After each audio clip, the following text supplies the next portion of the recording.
This is Global Mining News, available worldwide on the internet.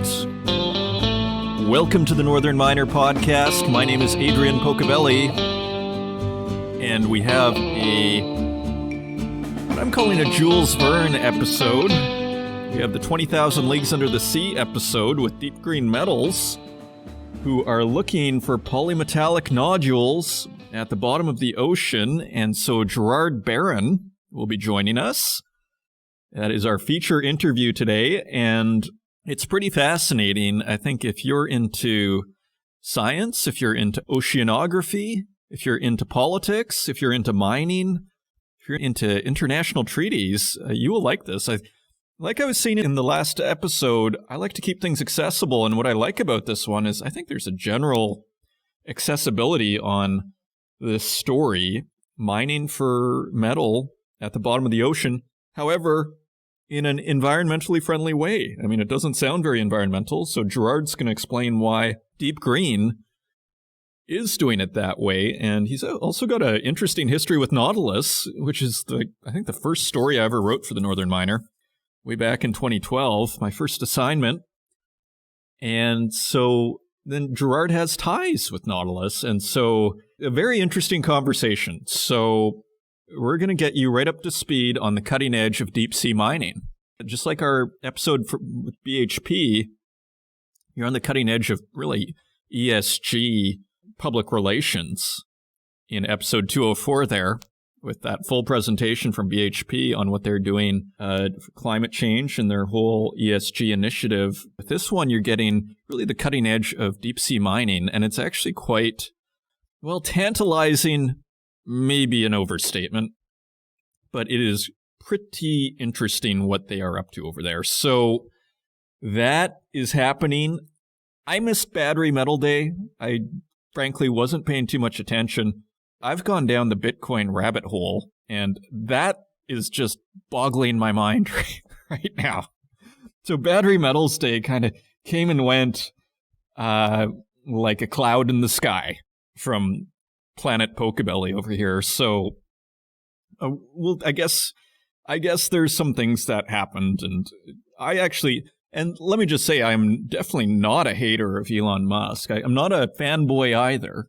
It's like everyone has to kind of, I'll give Elon Musk credit. I mean, he's in the news so much that everybody has to kind of make a decision on how they feel about him.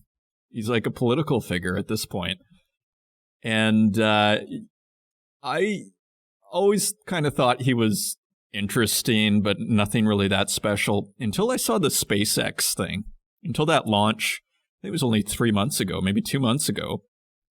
I was perusing my YouTube some evening in the summer, and they had the live launch of the SpaceX rocket, and, you know, the first privately launched rocket ship, from what I understand. And when you see that go up, then you know, there's no denying it at that point. It's like, well, you know, that's an accomplishment wherever you stand. I think the jury's still out on this Tesla car thing. It's another just fascinating. It's a really fascinating 2020 media landscape. And let me tell you, if you want to add some spice, go down the Bitcoin rabbit hole, because that one I've been down for 2 or 3 weeks now, and it's sort of, yeah, I don't even know where to start with that one. I was sort of thinking to myself this morning, end my interviews with Bitcoin, yay or nay. So anyways, let's not get too far on that. Lots happening at the Northern Miner. We've got some big plans coming here. I don't know if we can announce anything yet, but watch this space. And we have some really great stories coming up here too. We have the second part of our survey looking at the mining industry and how it's reacting to COVID-19, and more essential information for everybody in this industry. Also, the Pebble partnership, the CEO has resigned over leaked tapes. We're going to take a look at all of that. So an exciting episode. If you want to find us online, you can find us at northernminer.com. You can find us on Twitter at Northern Miner. You can find us on Instagram at The Northern Miner, and on Facebook and LinkedIn, and also on YouTube, where we also host these podcasts, and wherever podcasts are available. And with that, let's turn to Gord Susinski from Petro Canada Lubricants for our next Mining Minute. Joining us once again on another Mining Minute is Gord Susinski, Senior Technical Services Advisor for Petro Canada Lubricants. And Gord, what are the benefits of choosing a synthetic engine oil? Good question. Typically, your engine oils today are made with synthetic base stocks. And such, the benefits of choosing those synthetic lubricants are far-reaching, but the most common advantages are they have good load carrying abilities, which results in reduced wear. They have better oxidation stability, which allows you longer drain intervals. There's lower volatility, which means you have less oil consumption. They're compatible with most seal materials, so there's no leaking. And often by choosing lubricants, you can consolidate sometimes one or two viscosity grades into one. So it's a plus when you're doing a product consolidation effort. They're compatible with most mineral oils. So if you have a mistake in the shop and you put a synthetic into a common mineral oil, you won't have any problems. And it allows you to operate in wider temperature extreme conditions. So it really is the foundation of an all-season lubricant. They're also responsible for fuel efficiency savings because of that lower coefficient of friction. So the more lubricant requires from OEMs, they're starting to lean towards the use of synthetic lubricants, not just in engine oils, but also in drivetrains as well as other components. We have at Petro Canada Lubricants calculators to help you determine what the benefit may look like in terms of dollars saved, where you can enter hypothetical numbers based on cost and drain intervals, and at the end of the day, see where that result is. But there's very many benefits and very few negatives to converting to synthetics. That's interesting. So it sounds like we can actually save money here by switching over to synthetic engine oil. Is that a fair simplification? Absolutely. And that's the benefit of using the Petro Canada Lubricants calculators, because typically the cost of the oil per liter is going to be more expensive, but the longer term benefits in terms of extended drain intervals, longer component life. So instead of replacing an engine or a transmission at 15,000 hours, you may be doing it at 17,000 hours. Right. So there may be a higher cost initially, but over time you will get that money and more back in the long run. And using the calculator will help you decide the value in doing that upfront before you make the investment. Okay, perfect. And how do people find that calculator? You can reach us through our website at lubricants.petro-canada.com or call us toll free at 1-866-335-3369. And that will get you in touch with somebody at Petro Canada Lubricants who can work with you with the calculators. Okay, beautiful. Thank you so much, Gord. I think a lot of our mining operators may really enjoy hearing this and will want to check out that calculator. Great. Thank you once again. And we will see you next week on our final Mining Minute. Thanks, Adrian. And that was Gord Susinski from Petro Canada Lubricants. If you'd like to learn more about Gord and Petro Canada Lubricants products, simply visit our show notes where we'll have a link to the website, and you'll also be able to see more details on Gord. And with that, let's turn to the website. Let's take a look at this survey. Industry survey captures concerns about long-term impact of COVID-19, and this is by Carl A. Williams, our senior reporter and science reporter. And he is looking at this survey put together by the Northern Miner and the Canadian Mining Journal. And they got quite a few people, 384 people from the sector who were responding to a combination of multiple choice and open-ended questions. And the readers were mainly from mining and exploration companies, but they were also from suppliers and consultants.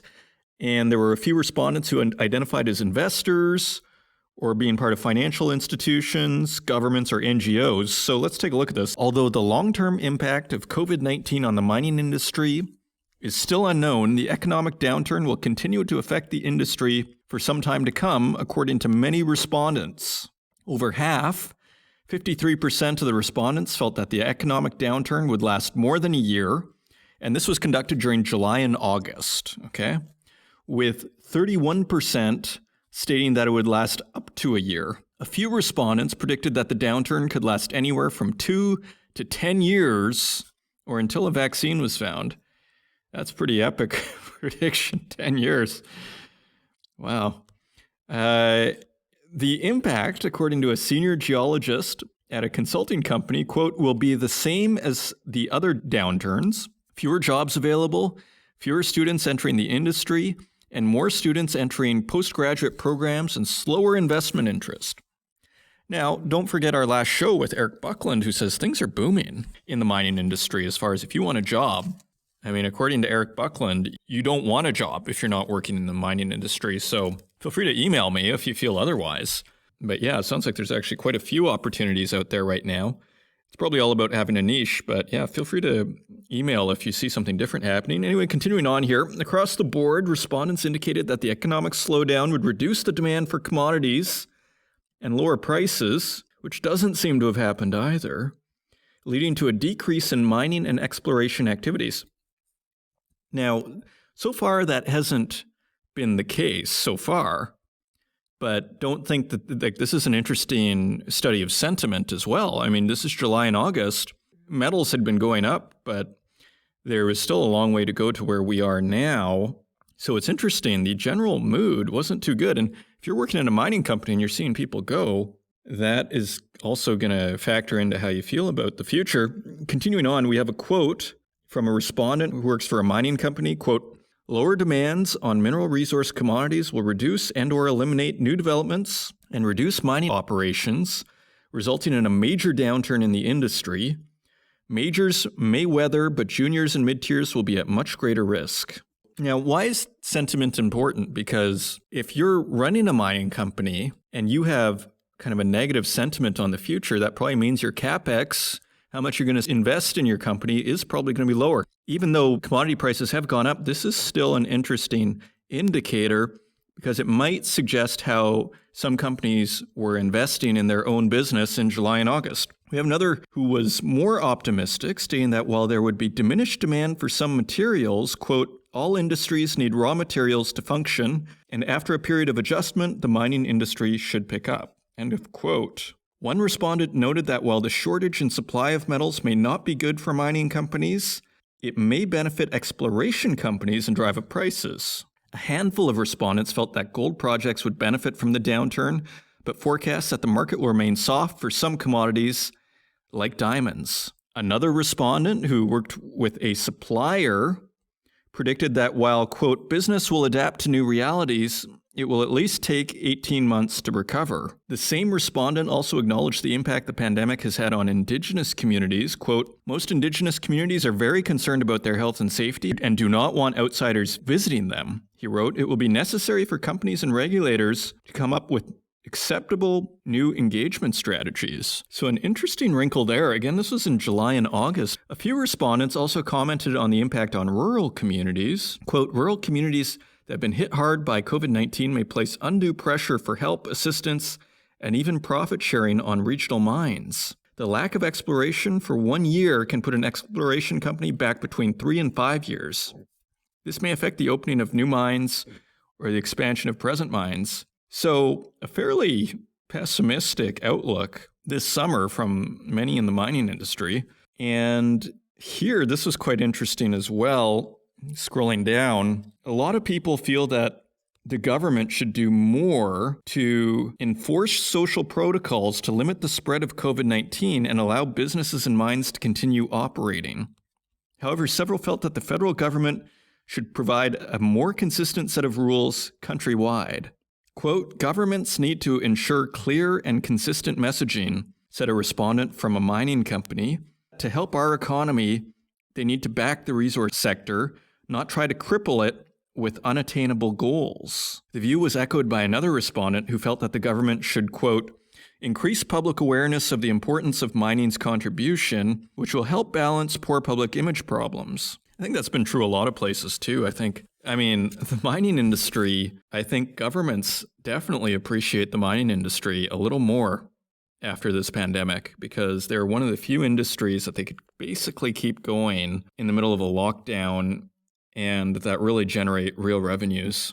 One senior geologist working for a major Canadian mining company said the industry has shown that it can safely operate during a pandemic and that the government should, quote, "keep mining an important business if there is a second wave that forces another shutdown." So they don't want to be closed down again. And then people wanted a lot more support from the government, sort of scrolling through this, including a reduction in income tax, a loosening of travel restrictions, both interprovincial and international. We were talking about this last episode. I'm based in Berlin, Germany, and I was very surprised to hear about interprovincial travel restrictions. As someone that grew up in Saskatchewan, that kind of shocked me. I don't know the extent of them. I mean, to me, it was news to me. So I'm actually curious to know more about that. Increased employment subsidies were also requested and more streamlined permitting. Let's just put it all in Santa's bag there. So what else in the grab bag here? One respondent from an exploration company based in Canada said the government should provide incentives to invest money on exploration, saying, give exploration companies a reason to be here. There was considerable support among the respondents for government wage subsidy programs like the CERB, Canada Emergency Response Benefit, which provides $500 per week for 4 weeks for Canadians whose jobs have been impacted by the pandemic. One senior executive from a major Canadian gold mining company said the federal government, quote, can include pre-revenue companies without revenue, in their COVID-19 wage subsidy program. And this was a bit of a tension, right? Because I think it was, if you've lost more than 30% of your revenue, then you could apply for it. At least that's how it started out.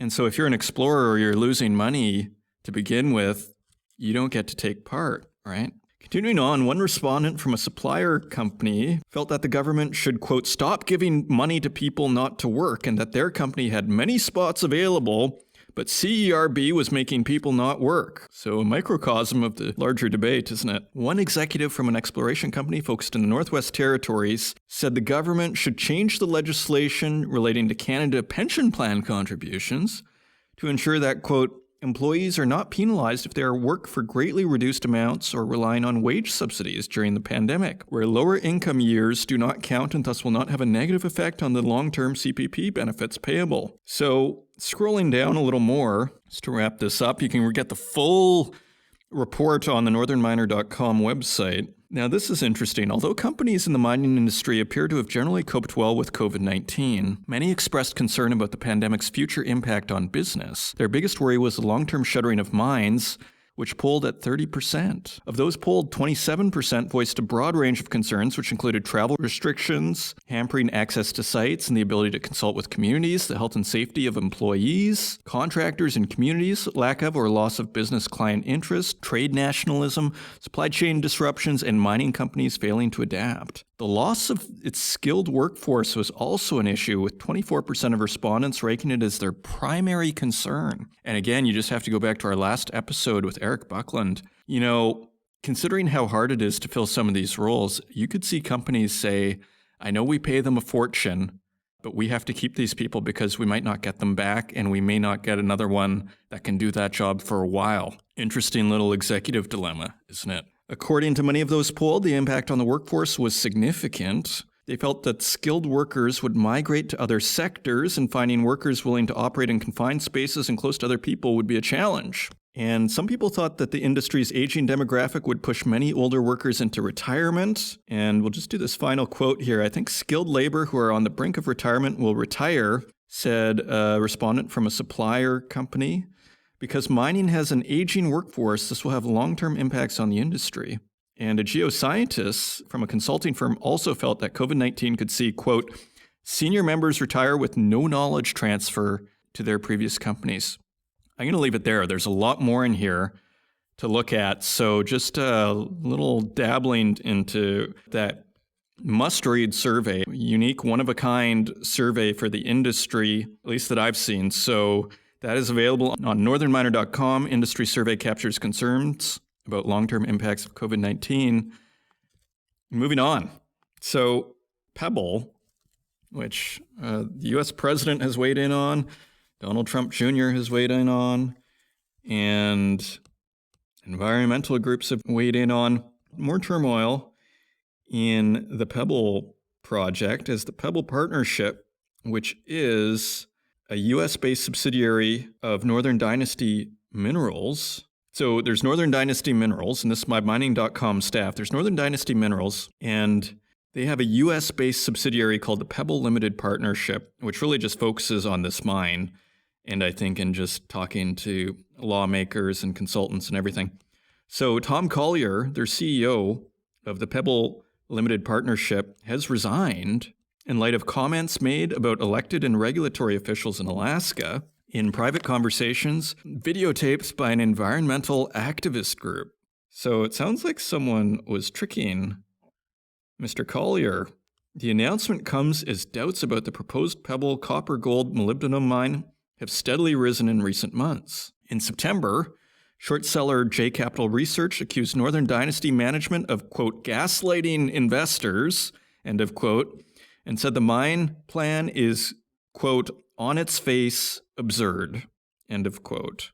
The Trump administration in July proposed approving a permit for the mine, which would be located near the world's largest commercial sockeye salmon producing region. Opponents of the project have long feared its discharges could contaminate local waters, causing irreparable damage to the aquatic habitat. So Northern Dynasty has named an interim CEO, John Shively, and the company said, so here's their response, that Collier's comments embellished both his and the Pebble Partnership's relationships with elected officials and federal representatives in Alaska, including Governor Dunleavy, Senators Murkowski and Sullivan, and senior representatives of the U.S. Army Corps of Engineers. And here we get to the meat of it. Conversations with Collier, as well as others, were secretly videotaped by two unknown individuals posing as representatives of a Hong Kong-based investment firm with links to a Chinese state-owned enterprise, the company said.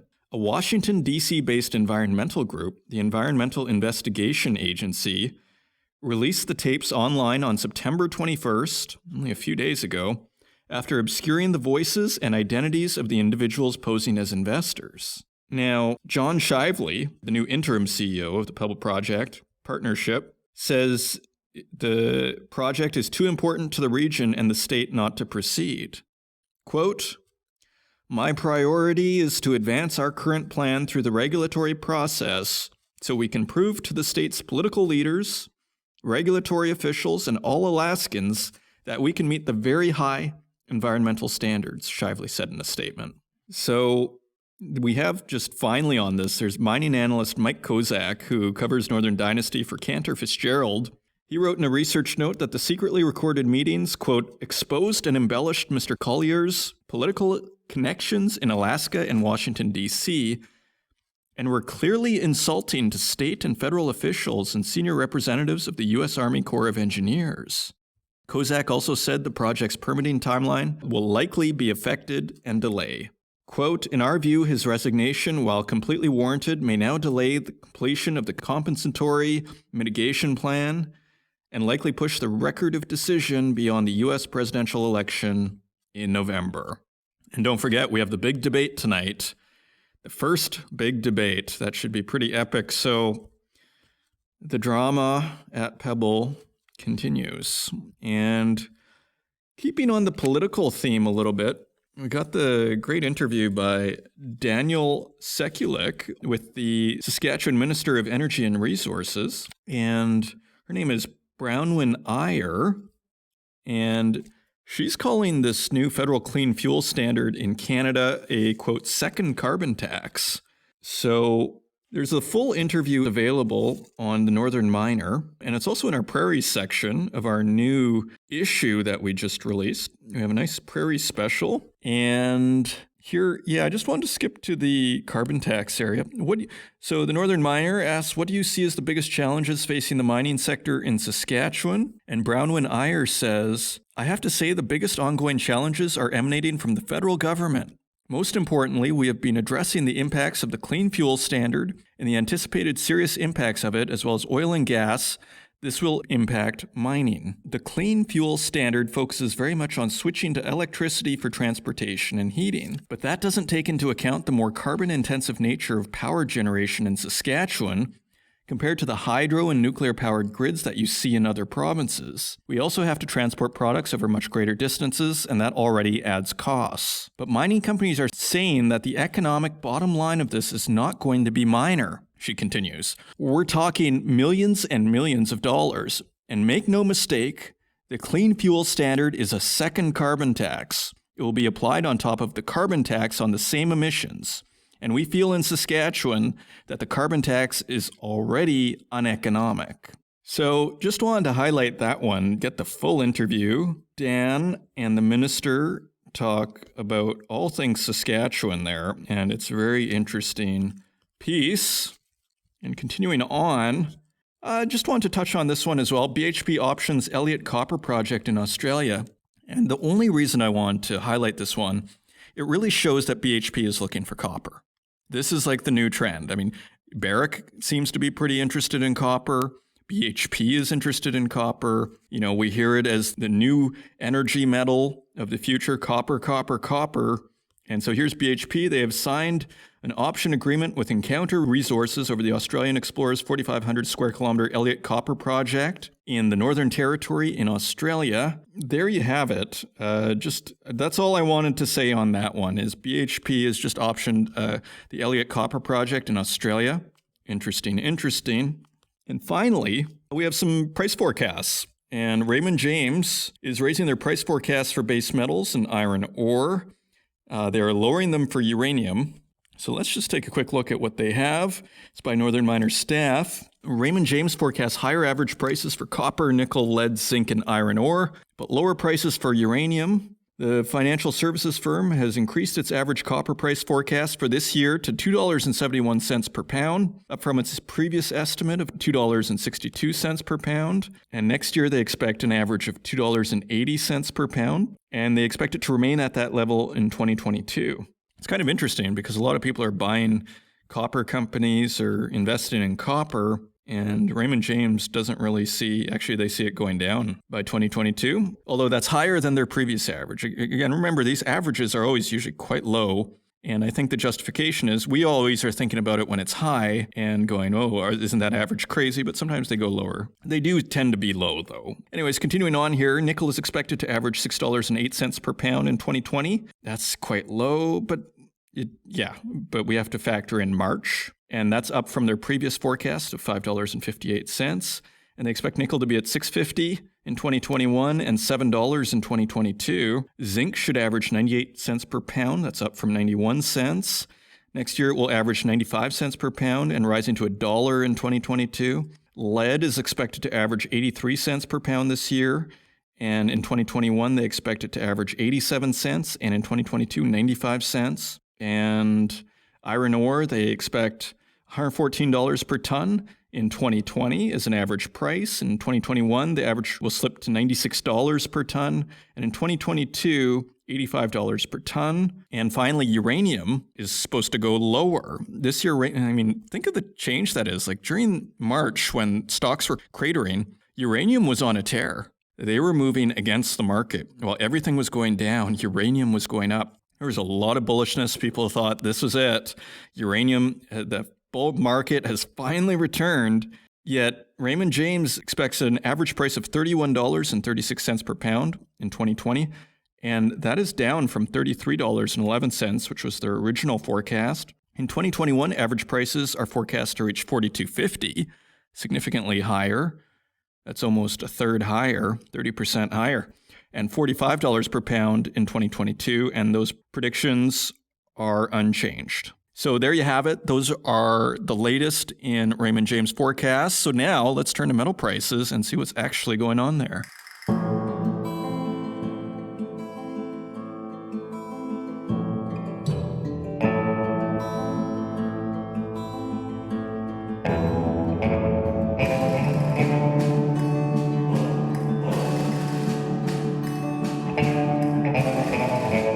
Turning to metal prices, we'd like to thank our friends at mining.com for providing us with these prices each and every week. And if you'd like to see them for yourself, simply go to mining.com/markets, and these numbers will appear. And on September 29th, gold is trading at $1,881.81 per ounce. That is $20 lower than last week's quote. Silver is trading at $23.62 per ounce. That is 45 cents lower than last week's quote. Platinum is trading at $883.25. That is only 28 cents lower than last week's quote. And palladium is trading at $2,261.32 per ounce. And that is $10 lower than last week. So the pullback continues in gold and silver. Platinum, palladium staying very steady. Copper is down dramatically from last week. It's at $2.96 per pound. That is 14 cents lower than last week's quote. Aluminum is down a penny at 78 cents per pound. Lead is down 4 cents at 82 cents per pound. Nickel is also down. It's at $6.48. That is 28 cents lower than last week. Tin is at $7.75 per pound. That is 49 cents lower than last week. Cobalt is unchanged at $15.41 per pound. And zinc is also lower at $1.07 per pound. That is 7 cents lower than last week. So a general pullback in the metals this week in both the industrial and the precious metals, and palladium and platinum stay firm, and copper probably the most notable drop, but gold below $1,900. The drama continues, and those are your metal prices. And coming up, we have Gerard Barron, who is chairman and CEO of DeepGreen Metals. And Gerard Barron is a seasoned entrepreneur with a track record of building global companies in battery technology, media, and future-oriented resource development. Both as a chief executive and strategic investor, he became involved in the early strategic development and financing of DeepGreen during its formation in 2011 and stepped into the role of chairman and CEO in 2017. So it was a very interesting interview. Again, I think you're going to get a real window into the cutting edge of deep sea mining. So here's my interview with Gerard Barron of DeepGreen Metals.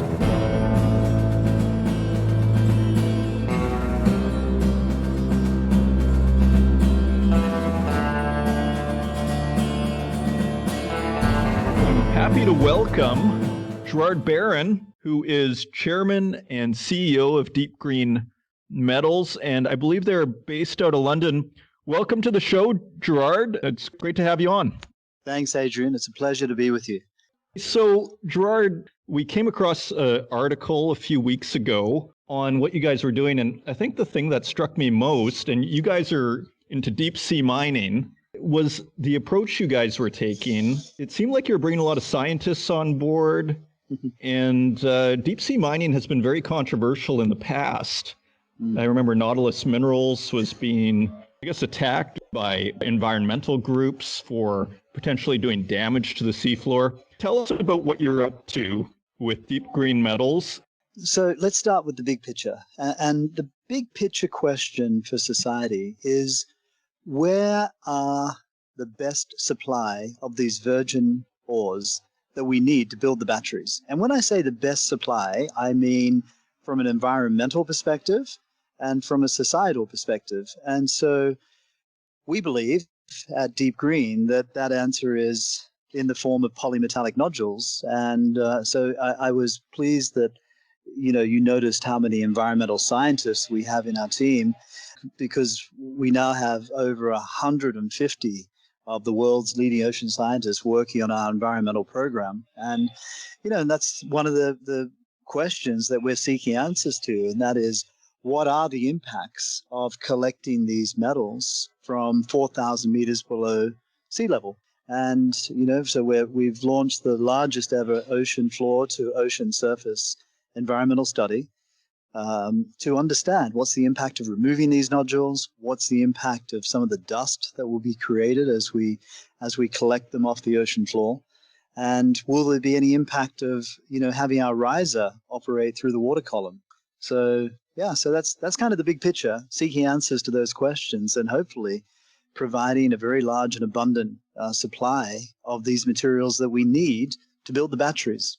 Very interesting. So how did you personally then come to this project? Do you come out of mining? Do you come out of ocean science? What is your background, and what brings you to this Very kind of pioneering area in mining. I mean, there's space and there's the ocean that are kind of the more pioneering areas. How did you get here, and what brought you here?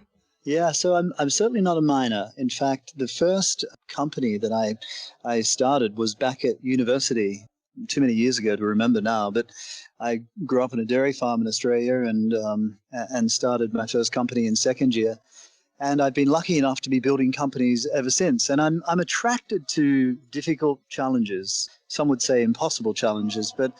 And I guess where it all started was back in 2001.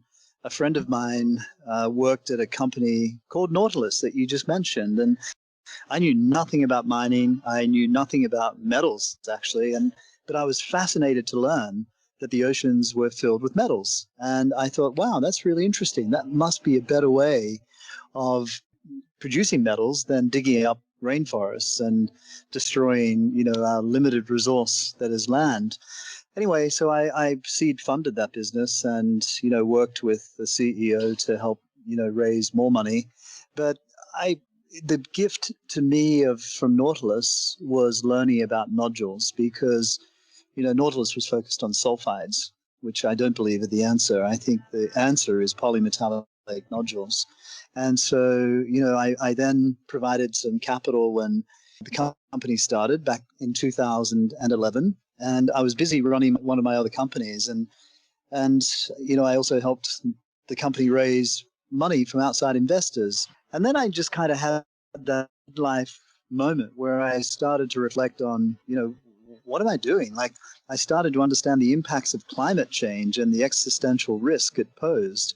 And then I realized, by digging deeper, just how dangerous producing more metals could be. It's a little bit like fossil fuels. They were very important, obviously, in the last industrialization, but the unintended consequences were enormous. And I started to realize that the same thing could happen when it came to metals, that we think we need more metals to get away from fossil fuels, but what's the impact of doing that? And so I then stepped in to take over running the company, and at the time we had a very senior mining executive leading the charge, and I realized that's not what we need. We need to address this from a environmental perspective, and it's very hard to have a career-driven mining executive, particularly one that had run a coal business, to be leading the messaging around this opportunity. And so I stepped in back in 2017 and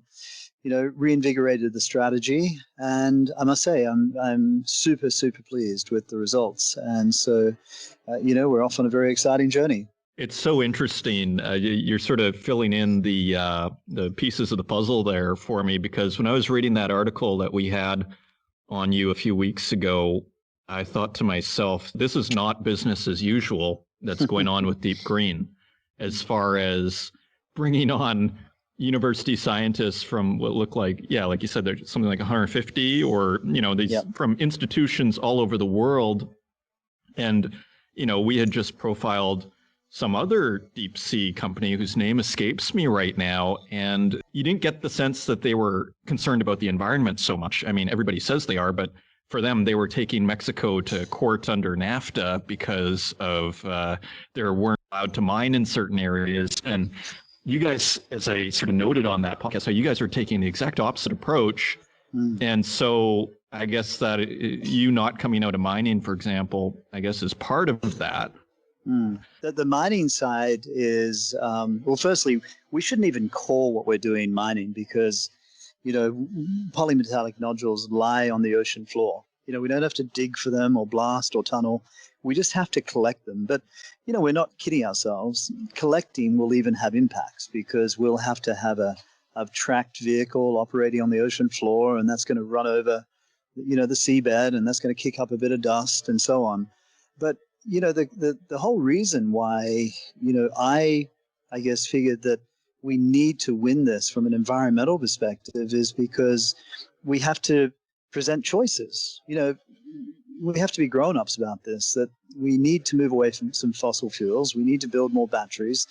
Everything we do has an impact, okay? The question is, how do these set of impacts compare to the known set of impacts? impacts that currently we experience from land-based mining. Okay, so we've all understood the impact of fossil fuels, but do we really understand the impact of, mining these metals, and what will be the impact if we electrify the fleet, if we move away from, fossil fuel driven power? It's going to be enormous. And so that's why we funded a white paper. It was independently authored that focused a full life cycle analysis around what will be the impacts across a very broad range of areas of, if we electrify 1 billion of those cars that are currently driving around on the roads, because that's what's going to happen, right? We're going to take cars off the road and we're going to replace them with electric vehicles. Not as many, I hope, but we'll replace them. And so, that white paper just further proved what we already knew, and that was that we can compress CO2 emissions by more than 90% if we build these batteries with nodules compared to land-based sources. We can generate zero tailings. Just imagine that. Imagine none of those dams bursting in Brazil, or all of these tailings that have been dumped into the Coral Triangle off Indonesia.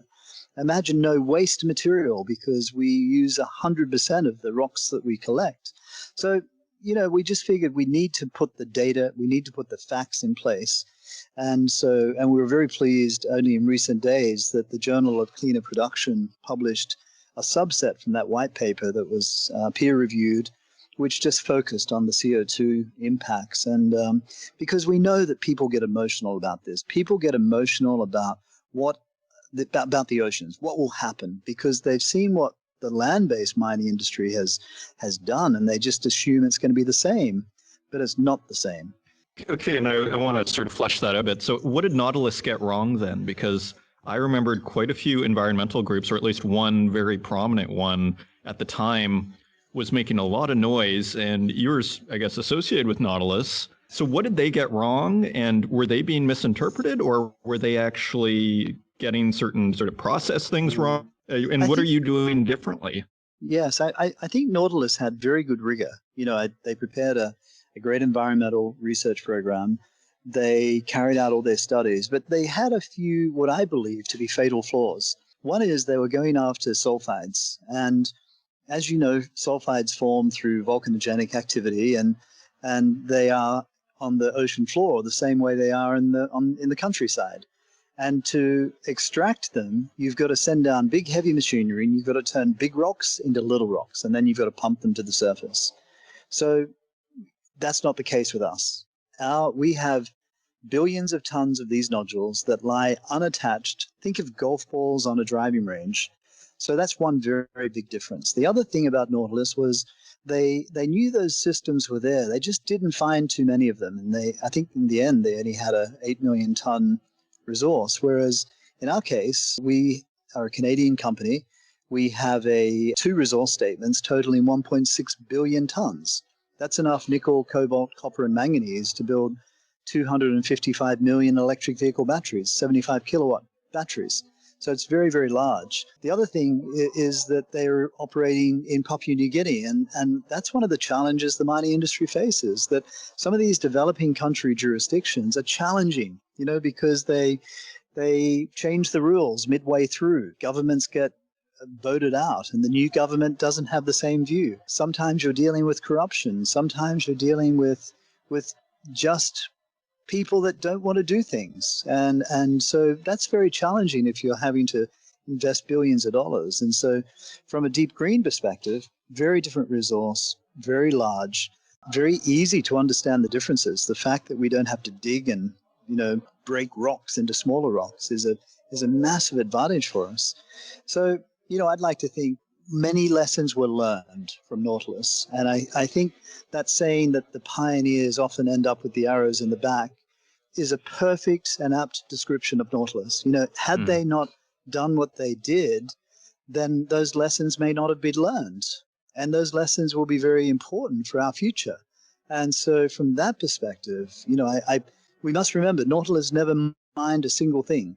They spent a lot of money, hundreds of millions of dollars, trying to get started doing environmental studies. And so, that's the other thing, that we can't be too harsh on them, because they were also in the middle of the GFC, right? That was the other challenge for them. So if anything could go wrong, I think it did go wrong for them, and I'm very sorry for that.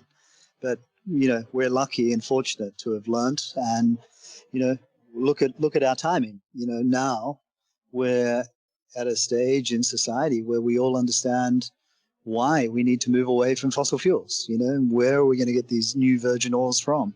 So our good fortune. So Nautilus was in PNG or near it in the waters. Where are you guys finding these nodules? How do you even stake out claims in the ocean? Like, where are you working? Yeah, so, well, to understand that, we have to go back to the 1870s. Explorers wanted to know what lay on the bottom of the ocean. And so an expedition set off, funded by the Royal Society, on a boat named the HMS Challenger. And the steam piston had just been developed. And so the HMS Challenger traveled around the world with a dredge off the back of the boat. And they hauled up the dredge regularly and mapped what they found. And these nodules were found in a variety of locations. But there's one area of focus, and that area is known as the Clarion-Clipperton Zone. It's about 1,000 miles off the coast of Mexico. And it's a fracture zone that runs about 4,000 miles long. And it's the perfect breeding ground for these nodules because they precipitate the metals that are in the ocean water and that are in the ocean sediment. So nodules in this area are rich in nickel and copper and cobalt and manganese. But the nickel and the copper are the two key ingredients here because the Rockies and the Andes were once covered in nickel and copper. And so as all of those mineral tops eroded through rivers and other means into the Pacific Ocean, they settled to form the mineral feedstock for these nodules to grow. So nodules were found in other locations as well, but they're pretty well uneconomic to recover because they are just basically iron hydroxides with some manganese in it, but just not worth collecting. You can go and dig up iron ore in the Pilbara, for a fraction of the cost. So very unique area. Okay, very interesting. And so who do you talk to? Is there some sort of UN treaty that you can go in there, or do you talk to Mexico? Like who do you get permission, or do you need permission? How does this work? Yes, well, great questions. From the 1870s, fast forward to the 1970s, when the industry started to get going, and there were many companies involved, Shell and BP and Mitsubishi and Rio Tinto were there through Kennecott and Inco and Lockheed Martin, and they were all focused on building these systems to collect these nodules from 4,000 meters below water. Now, they operated on the premise that they would be able to lay claim over the area. But the problem was no one had agreed, the world hadn't agreed, who owned the oceans. And so it was Henry Kissinger who wrote to all of the ambassadors and said, hey, we America want to lay claim to this part of the Pacific. And as you can imagine, all the ambassadors got together and said, well, that doesn't sound too equitable. No. And so they all had to go and do something else. And so that was in the late 70s. Finally, in 1982, UNCLOS was agreed, the United Nations Convention of the Law of the Sea. And basically what that says is that as a sovereign, you own everything within 12 miles of your coastline. And you have an economic right to everything within 200 miles. But beyond that, it belongs to everyone. It's the common heritage of mankind. And so the United Nations set up the International Seabed Authority, and they are the governor of the high seas. And so it is from them that we have 3 exploration licenses. And they're very familiar with terrestrial licenses. You get an exclusive right for 15 years to do your work, to improve the ground, and to move from exploration to exploitation. And that's what we're doing right now. We're in the middle of our feasibility work, so we can submit our application to move from exploration to exploitation. And that's what we're spending hundreds of millions of dollars doing. So just a little bit on the nitty gritty. So do you send a little email to the UN and say, hey, we're going to this latitude and longitude, and who pays? Do you pay taxes? Yeah, I mean, good question. Just a question, how does that all work? Yeah, sure. Well, first of all, you have to go and understand UNCLOS. And So understanding the regulatory regime is, takes time and takes a lot of resources. And that's what we've been busy doing for more than a decade now. And so you then have to put forward a plan. And that plan is about, how you want to go exploring, parts of the high seas, the international waters. So you put an application together. You have to pay over a considerable application fee. And you then scope a plan of work with that application, and the regulator considers it, and then you learn whether you've been successful or not. And of course, once you're successful, then the money spend really begins, because you have a work program you're committed to. Now, we, along with everyone else, are currently still in the exploration phase. So we're in the science business, really, of getting answers to these questions. And, I think our plan is to have our first production operating by 2024, so we're still a few years away. But as far as royalties go, there will be a royalty, a very handsome royalty paid to the regulator, to the International Seabed Authority. And UNCLOS was very clear on what should happen to that royalty. It should be distributed to the developing nations, and particularly those landlocked nations that have no oceans of their own. And so it's an opportunity of developing nations to participate. And in fact, another provision of UNCLOS allowed for a developing country to sponsor a private company. And that's how we currently have licenses, because we have a block sponsored by Nauru, one sponsored by the Kingdom of Tonga, and another sponsored by Kiribati. And so this provides those developing countries a real opportunity to participate in the development of a new industry. And it's ironic that those nations that have contributed least to climate change will be the first to be impacted by climate change through rising sea levels. Both Tonga and Kiribati are at great risk of disappearing through rising sea levels. So this provides their economies with some hope. They'll have an opportunity to employ lots of people on these projects. They will earn royalty streams themselves once we're in production. And at the moment, those economies depend very heavily on fishing rights and foreign aid. So this is an important opportunity to spread some of that economic benefit. Okay, and just to clarify, so when you say the regulator, is that the UN or a body of the UN? No, it's the International Seabed Authority, which was set up. And is that an international panel or board? Think of it as an organization very similar to the UN. So it has 167 member states, and plus the European Union, so 168 in total. And so it operates just like the United Nations does, through a consensus type platform. And so the negatives are it's slow. It was set up in 1994 with the express purpose to put in place a regulatory regime to allow the development of this industry. And here we are in 2020, and we're just getting there. But that also has some benefits, because they are very careful. They're steady, slow, and careful. And I think that's a positive thing. And final question just on this before we move to the economics of this project. Are the US and China, have they signed on to this? China has, and the US signed it but did not ratify it.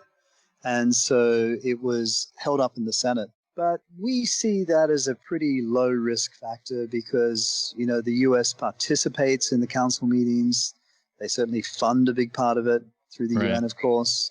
And but it became a little bit of a political football in the end. But sure. All these global things, in the Senate. Yeah.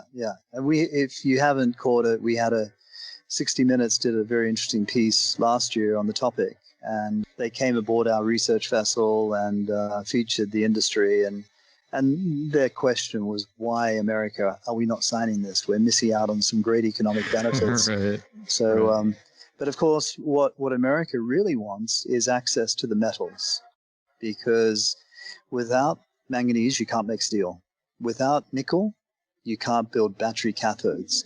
And I think one of the impacts of this whole pandemic was we got to see how fragile supply chains are, and we got to see the dangers of globalization. And I think countries want to build their own supply chains now and not be entirely dependent on Asia. Yeah, absolutely. You see that in the antibiotics and prescription drugs, especially. Hopefully, they're concerned about that. Okay, so now tell us about the economics of the project. Like, I guess you're dealing with a whole different, I mean, you're not doing grams per ton. You're really in the business of collecting nodules, which sounds like it's actually could be pretty cheap once you figure out how to get down there and pick these things up without too much damage. Yeah, it's a bulk commodity. It's a bulk commodity. And, means, we have a fantastic partner who we're working with right now. Their name is Allseas. They're one of our shareholders. And they're one of the largest pipe layers for the deep ocean oil and gas industry. And they, like many in that industry, saw that the industry was coming to a slowdown and they needed to diversify. Now, they're a very engineering-led company, more than 600 engineers in their research area. And so we're working with them to build the most low-impact collection system possible. But it's a bulk commodity, you're right. But when you get to start something afresh, you get to reimagine it a little bit as well. And you get to take all of those learnings and apply it to a new industry. And if one of your objectives is to minimize the impacts, then you can design around that. And, so that's one of the benefits we have. But eventually, we don't know now what the most efficient way of collecting nodules will be economically, but we're going to find out. We've got a lot of companies who are beating a path to our door, who are wanting to, enter agreements with us to come and develop systems to collect nodules. And from our perspective, we have a lot of resource. The door is open. Come and sit down with us and let's understand what the requirements are. Let's understand the hurdles that one has to be able to jump over. And then, we need to be collecting these metals, because if you tuned in to Battery Day from I missed it. Tesla the other day, it was but I heard about it. Yeah, it was fascinating. I mean, if Elon is right and we're going to need 20 terawatts of annual battery production to move away from fossil fuels, that's going to take a lot of nickel. Okay, interesting. And so just wrapping up here, so are you guys going to do a preliminary economic assessment of some kind, or what's the roadmap as far as, or have you already done that? Like, what's the roadmap? We did that. Yeah. No, we did that. So we've completed that some years ago. We're now through the pre-fees, not finished it because we need to launch our pilot harvesting system. And, we're on a pathway to bankable feasibility study with a view of being in production by 2024. So it's all full steam ahead at the moment. Right, and you see a profitable venture here. Like, I mean, sure. Because everybody can be all trying to do something environmental, but you see a way of making money here. Well, I guess with any resource, it's about grade, and the grade of this resource is off the charts. So if we think about, last year, the average grade of copper was mined was less than half of 1%. So that's a lot of dirt you're having to dig up and move about and process to get a little bit of copper. Whereas our resource has 1.1% copper. We have 1.4% nickel. We have about 0.2% cobalt and about 30% manganese, all in the same ton of material. So the grade is off the charts. And the efficiency is very good as well, because we don't have levels of deleterious elements that need special processing. It means no tailings. It means no waste material. And so that has a big impact on the economics. And so we will comfortably be in the bottom quartile as far as cost goes of all of those metals. And and so that puts us in a very strong economic position. And combined with the environmental advantages, we think it's the right time to be pushing ahead with this industry. Okay, and final question. Have you guys decided or figured out where you're going to process these metals or these nodules? Are you going to send them to a company in Canada, or you have your own place? Have you figured that out? Sure. Well, we're in the process of figuring it out right now. We completed our first past site study selection back in early 2019. And we're negotiating with governments right now because, one of the other tremendous advantages of this resource is that you can collect more nodules, you can put them on a ship, and you can send them to North America, you can send them to Europe, you can send them to Asia or to Africa or down to Australia. So you're not hemmed in by infrastructure, and that's something not to be underestimated. So our job is to evenly distribute that out. But, with a land-based project, you can get so much production out the door, but then you might have to build another whole set of infrastructure to be able to handle more material. So we don't have that restriction. We will construct our processing facilities near a deep water port in a stable fiscal regime, somewhere with power and water and all the infrastructure that you need to make these things work. So, we're busy negotiating those agreements now. And obviously, one of the stimuluses from COVID will be more investment in industries that can help the green transition. And this fits squarely in the middle of that. So. Okay, excellent. Yeah, so it sounds like there's a lot of flexibility there as to where you can do that. So just finally, any parting thoughts for the audience, Gerard? Well, I'd encourage everyone to keep following the story and keep asking the why. We've got some great reference points through our presentations about, the why metrics. Why is this resource a better alternative to digging up more laterites in our tropical rainforests or collecting cobalt from the Congo? And so, and I think the journey is going to be an exciting one. It's going to be a long one. But it's one that we want more partnerships. We want more people to come and join us in what we're doing. And so whether it's through our social channels or a direct reach out, please get involved. Okay, excellent. Well, thank you, Gerard, for making the time to join us on the podcast. Adrian, it's been a pleasure. Hope we can do it again.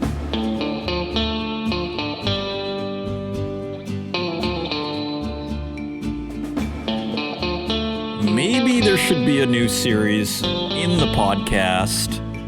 New frontiers in mining, space and deep sea mining. Who knows? We'll leave it on the shelf. If we have enough of these things, maybe we will actually create a series out of that. Sort of a series and a series, a series and a show. So with that, I hope you enjoyed that. And if you know anybody that might be interested or just want to help out the podcast, share it with your friends, share it on your social media, tweet it and tag us. We will retweet you. And with that, thanks once again for joining our show. And until next week, take care.